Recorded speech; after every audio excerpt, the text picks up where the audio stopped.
Marvel Rivals just got some brand new leaks. We also might have some potential confirmations on Doctor Doom. There's a brand new dev interview that gives some insight on the game, which leads us over to a new event that just dropped, as well as some future cosmetics. And last up, we'll go over some community mentionables. We got a ton to talk about. What's up, world? It's Utopia back in with another video. Today we're checking out all things Marvel Rivals. Now, first up, we did get that brand new Luna Snow skin, of course, for the new emote and bundle. But there's a ton of unreleased cosmetics that we got to showcase here. Now, again, of course, we don't know if these are going to come to the Battle Pass or even to the store. But there's multiple Groot skins here, as well as multiple Hulk skins. Cloak and Daggers looks more like a reskin, but a lot of these are very unique and dynamic. Moon Knight also kind of looks more like just a reskin or a recolor. And we've seen Squirrel Girls featured several times now. Hopefully we'll get some news on these skins soon and when they might drop. But definitely some decent ones amongst the bunch here. And a cool look at some future cosmetics other than the ones that we just got with the new event as well as the new bundle. But that does bring me on to my next point here, which is when we might be seeing Doctor Doom. Now, we've had a lot of leaked characters back and forth, but weirdly enough we had some news that just dropped this morning.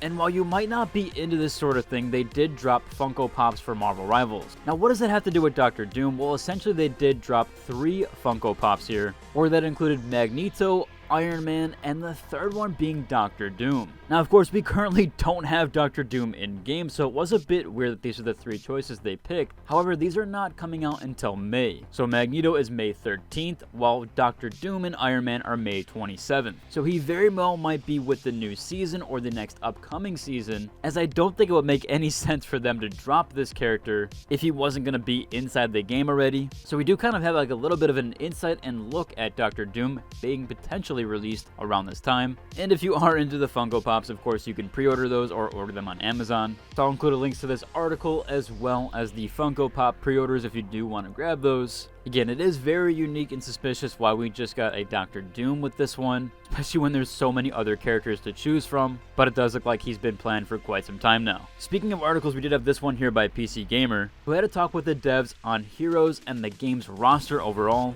Well, the title reads here that the devs conducted exhaustive research to come up with the game's roster of heroes and abilities so that it could live up to exceptionally high player expectations. Essentially, they created an immersive Marvel Universe experience. I think we all can agree the abilities feel very unique and definitely feel like they fit each character. They said, as a global premium IP with 85 years of history, Marvel commands exceptionally high player expectations regarding the authenticity of its superhero characters. The development team needed to ensure that each character possesses not only distinctive personality and abilities, but also maintains a balance between characters to guarantee competitive fairness and integrity. They also went on to say for each character they conducted exhaustive research across all source material, particularly comics, to distill their fundamental essence. I think that's why they feel so true to form, as they didn't really follow the movies, but they more so followed the comics and the original source material. They also focused on capturing iconic moments that resonate with fans, transforming memorable scenes into playable experiences, like Doctor Strange's signature portals or Spider-Man's web-swinging mechanics, which exemplifies their approach, delivering both authentic character representation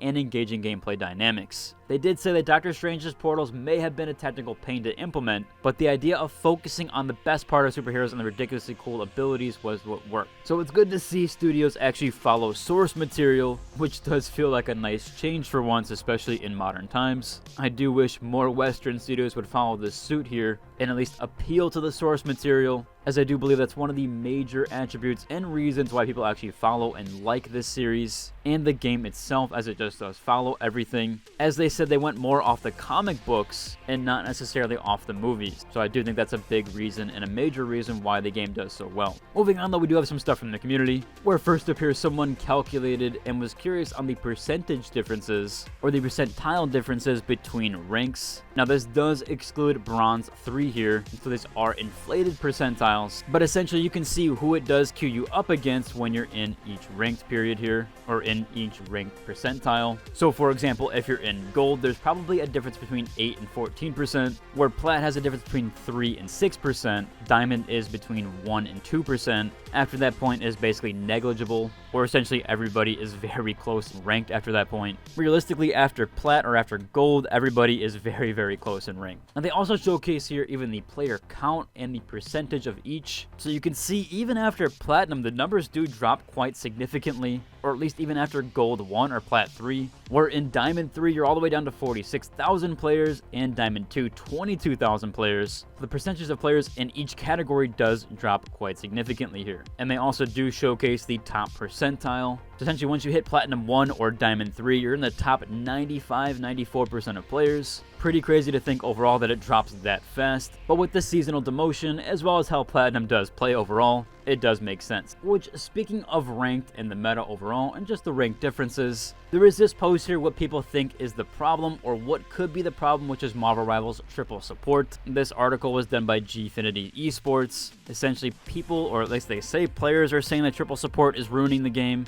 although I would argue that more than likely team comp is probably more to play. I think triple support definitely does help, especially if you have a Rocket, Luna, and Dagger on your team, or if your third support is Rocket because he can res, or of course even Adam Warlock. But overall, triple support does help somewhat, although I don't think it's ruining the experience. As another player points out here, another commenter says that players do need to learn how to play the game, and that every support can be eliminated in their ult. Triple support is a good thing right now, and it will force players to actually learn how to play the game, and learn how to deal with these supports' ults, and learn how to actually not crutch on them. As yeah, if you do spam Dagger and Luna's ult in combination with Raccoon or Adam Warlock's res, it can feel very strong for point pushing, but as someone points out here, the triple support usually has a lower win rate. In fact, it only has 43%. It really is just a crutch for teams that struggle with either their DPS or tanks, or they just have a healer that's not really doing a lot of work, or at least essentially you're kind of lacking in that category. It usually either means there is some sort of issue there, or you have a DPS that can carry. So people are kind of crutching on them right now in order to push ranked. However, at the top end of things, triple support doesn't really help you that much. So yeah, I don't think it's ruining the experience either. And you can always counter with going triple support with your own team as well. Moving on though, we have another post here asking that they should implement a gifting feature.